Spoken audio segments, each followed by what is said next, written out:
Assalamualaikum. How are you all? Hi there. My name is Kanat. Today I will discuss about the digestive system. Assalamualaikum. कैसे हैं आप सब? आज हम बात करेंगे डाइजेस्टिव सिस्टम के बारे में. What is digestive system and how our body processes the food. So चलें शुरू करते हैं वीडियो को. अगर आपको अच्छी लगे तो वीडियो को लाइक करें, सब्सक्राइब करें. Thank you. So what is digestive system? The digestive system is a series of hollow organs joined in a long twisting tube from mouth to anus. Digestive system को हम लोग gastrointestinal system भी कहते हैं और alimentary canal भी कहते हैं. ये ऐसा सिस्टम है, हमारी बॉडी का इंपॉर्टेंट सिस्टम है जो कि फूड को डाइजेस्ट करते हैं. इसको गैस्ट्रोइंटेस्टाइनल सिस्टम भी कहते हैं और एलिमेंट्री कैनाल भी कहते हैं. ये ऐसा इसे निज़ाम भी बोलते हैं उर्दू में. ऐसा निज़ाम है जो कि फूड को हमारी बॉडी में कम्प्लेक्स फूड को सिंपल सब्सटेंसेस में कन्वर्ट करते हैं. मतलब हम लोग कार्बोहाइड्रेट लेते हैं, कोई भी खाना हमने खाया, कोई पिज़्ज़ा, बर्गर, कोई भी रोटी, जो भी हम लोग खाना खाते हैं वो बॉडी में जाता है और बॉडी सेल्स में तो इस फॉर्म में नहीं जा सकता. इसलिए हमारी बॉडी उसको डाइजेस्ट करके, उसको मेटाबोलाइज करके छोटे छोटे सिंपल कंपाउंड्स में, सिंपल मॉलिक्यूल्स में कन्वर्ट करती है ताकि इजीली हमारी ब्लड वेसल्स में जा सके. हमारे ब्लड में वो न्यूट्रिएंट्स चले जाए, एब्जॉर्प्शन करके न्यूट्रिएंट्स ब्लड में जाते हैं और उसके बाद वो ब्लड के जरिए पूरी बॉडी में जाते हैं. तो गैस्ट्रोइंटेस्टाइनल सिस्टम, इसका मेन फंक्शन क्या है? Digestion of the food. तो डाइजेशन किसे कहते हैं? The process of breaking down of food into substances the body can use for energy, tissue growth and repair. ठीक है. So do you know the digestive system is over 30 feet long from start to finish. ये हमारा digestive system 30 feet तक होता है, about 30 feet लंबा होता है. So these are the main parts of our digestive system. First mouth, then esophagus, then stomach. इसके बाद आता है small intestine, फिर लार्ज इंटेस्टाइन, फिर रेक्टम और एनस. सो ये हमारा डाइजेस्टिव सिस्टम है. इसमें फूड एंटर होती है माउथ से और जो भी वेस्ट पार्टिकल्स हैं वो एलिमिनेट होते हैं हमारी बॉडी से एनस के जरिए. Okay, let's talk about digestion of food. For our food digestion start with the first step, cephalic.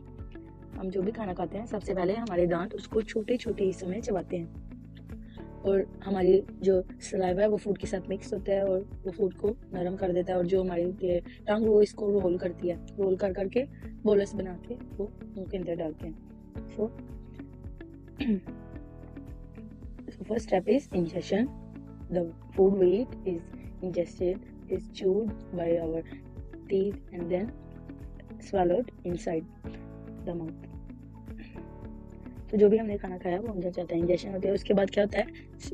Swallowing होती है, हम लोग अलग से खाना गुजारते हैं. उसके बाद पेरिस्टाल्टिक मूवमेंट के जरिए खाना अंदर जाता है बॉडी में. और उसके बाद क्या होता है कि स्मॉल इंटेस्टाइन में फूड की एब्जॉर्प्शन होती है. उसके बाद देन लार्ज इंटेस्टाइन में फूड की री एब्जॉर्प्शन होगी. बाद में एक्स्ट्रा जो वेस्ट मटेरियल होता है वो स्टूल के फॉर्म में, फीसिस के फॉर्म में out of the body move कर जाता है. So let's start with the detail anatomy and physiology of the digestive tract.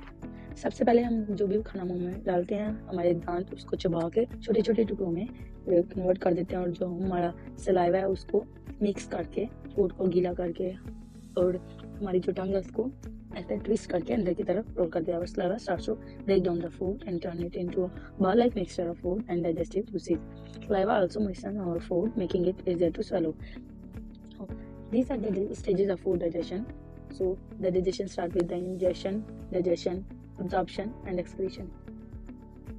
So our food journey begins in the mouth. सबसे पहले जो भी हम लोग खाना मुंह में डालते हैं, हमारे जो दांत होते हैं वो इसे छोटे छोटे पीसेस में कन्वर्ट कर देते हैं. इनको ब्रेक करके छोटे छोटे चबा देते हैं. च्यूइंग फर्स्ट स्टेप है डाइजेशन का, च्यूइंग.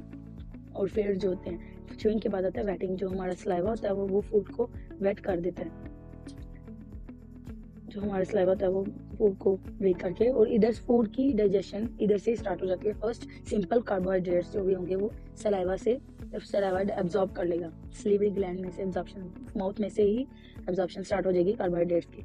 उसके बाद जो खाना छोटे छोटे टुकड़ों में कन्वर्ट करके जो हमारा सलाइवा उसको गीला करता है, दांत चबाते हैं, इस तरह जुबान रोल करके अंदर की तरफ खाना जो होता है वो एसोफेगस में चला जाएगा.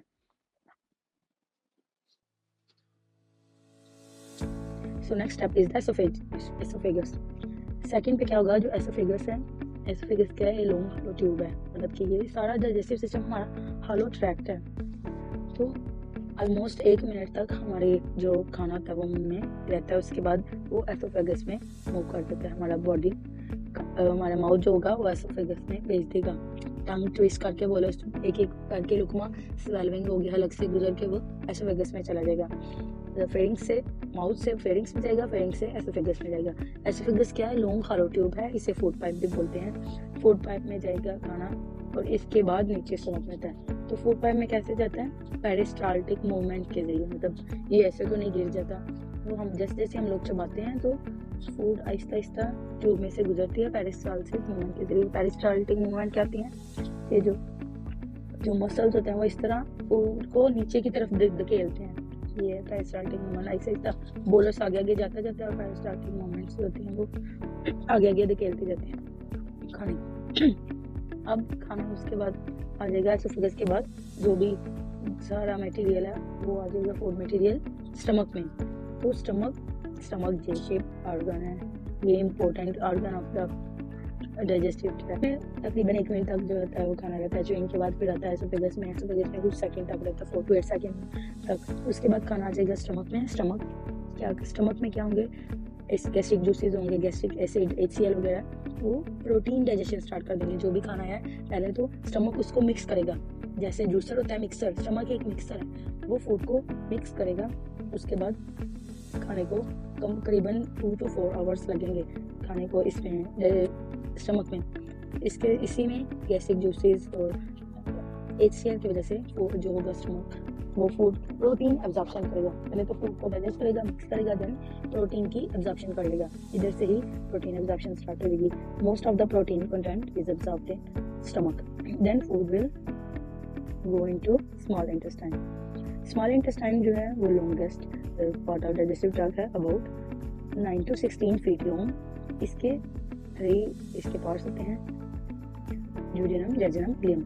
Most of the absorption occur in the small intestine. Small intestine में क्या होगा? फूड अच्छी तरह मिक्स होगी और इसमें मिक्स होगी। इसी में पेरिस्टाल्टिक मूवमेंट्स के जरिए फूड जो होगी वो आगे आगे जाएगी। मतलब फर्स्ट आएगी ड्यूडेनम में, ड्यूडेनम से जाएगी जेजुनम में, जेजुनम में जाएगी इलियम में।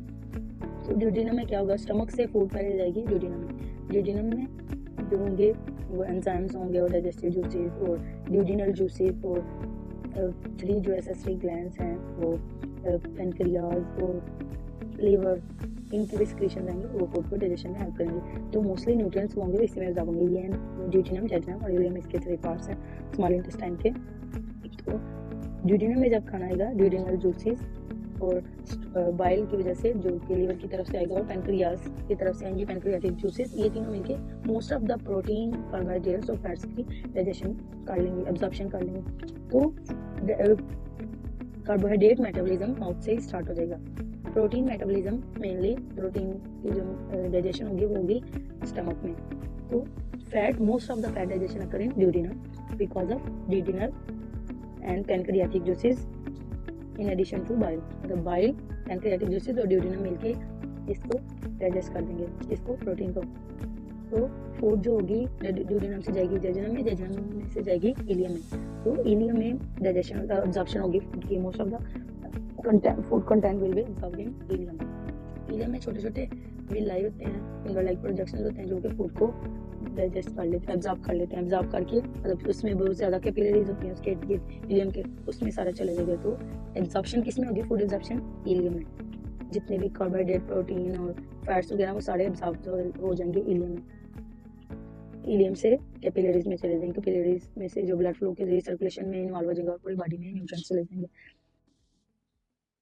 Last but not the least, the large intestine, ये भी 5 फीट तक होता है। फूड स्टमक में मोस्टली से 2 to 4 आवर्स लगते हैं डाइजेशन में। उसके बाद स्मॉल इंटेस्टाइन में 3 to 5 आवर्स। देन सबसे ज़्यादा फूड को जो टाइम लगता है, जो भी मटेरियल, फूड मटेरियल, वो लार्ज इंटेस्टाइन में उसकी डाइजेशन को लगता है about 10 hours to several days. मतलब खुराक ज़्यादातर इधर स्टे करती है, जो भी रिमेन मटेरियल है स्मॉल इंटेस्टाइन से, जो भी बचे कुछ मटेरियल है वो इधर आएगा। तो लार्ज इंटेस्टाइन इसमें से एब्जॉर्प्शन कर ली। इसमें छोटे छोटे बैक्टीरिया होते हैं, जो बैक्टीरियाज नॉर्मल फ्लोराज होते हैं, इंटेस्टाइनल फ्लोराज जो होते हैं वो विटामिन और मिनरल्स को जो होगी वो डाइजेस्ट कर लेंगे। तो इलेक्ट्रोलाइट्स भी इधर ही एब्जॉर्ब होंगे, जितने भी इलेक्ट्रोलाइट्स हैं, वाटर हैं, न्यूट्रिएंट्स, विटामिन्स, मिनरल्स, वो लार्ज इंटेस्टाइन में एब्जॉर्ब होंगे। लार्ज इंटेस्टाइन के भी 3 पार्ट्स हैं, मेन है सीकम, कॉलन और रेक्टम। तो these are the parts of large intestine. सबसे पहले है सीकम। सीकम में एक छोटी सी फिंगर लाइक प्रोजेक्शन सी होती है, लेकिन बड़ी होती है, तो ये इसे बोलते हैं अपेंडिक्स। इसका सच रोल नहीं है अडल्ट में। तो अगर ये इसीलिए मोस्टली अगर फूड इसमें चले जाए अपेंडिक्स में, तो अपेंडिसाइटिस हो जाता है, मतलब इन्फ्लेमेशन ऑफ अपेंडिक्स। अगर इधर खाना चले जाए तो सीकम। सीकम के बाद आएगा कॉलन। कॉलन जो होती है वो largest part of large intestine है। कॉलन जो एक है ascending colon, then transverse colon, then descending colon.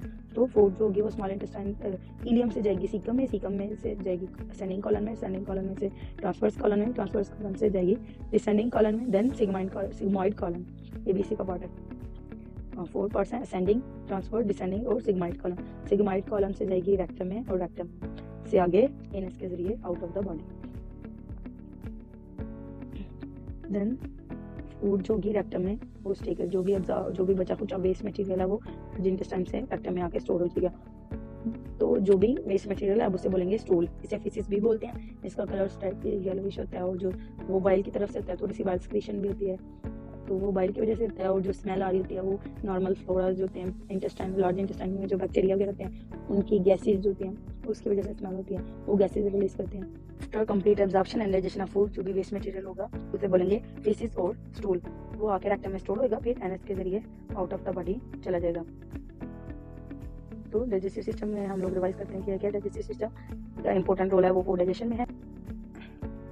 Guys, so this was all about digestive system. If you like the video, subscribe my channel. Thank you.